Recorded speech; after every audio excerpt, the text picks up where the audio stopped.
এখানে এসেছি।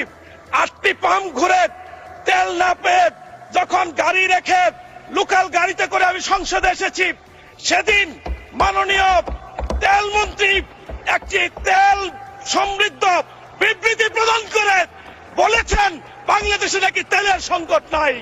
আমি আশ্চর্য হয়েছি। আমি নিজে ঘুরেছি, আমি কি দেখে আসলাম, আর এখানে এসে কি শুনলাম। এখান থেকে বেরিয়ে আমি প্রায় গাজীপুর থেকে নিয়মিত আমি বাসে করে এখানে সংসদে আসি।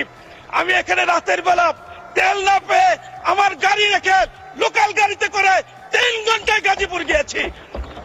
জায়গায় জায়গায় দেখেছি তেলের জন্য লাইন, তেলের জন্য হাজারি, আর বলা হচ্ছে তেল নাকি নাই। এটা অনেকটা সেরকম তেলের নাকি সংকট নাই। সম্মানিত কাপাসিয়াবাসী, একইভাবে তেলের জন্য বারবার দাঁড়িয়ে আছে। আমি জোর দাবি জানাচ্ছি সরকার এই সংকটকে মেনে নিবে, এই সংকট উত্তরণে দ্রুত ব্যবস্থা গ্রহণ করবে। এই বিষয়টি এরকম অনেকটা কাগজে আছে, গোয়ালে নাই।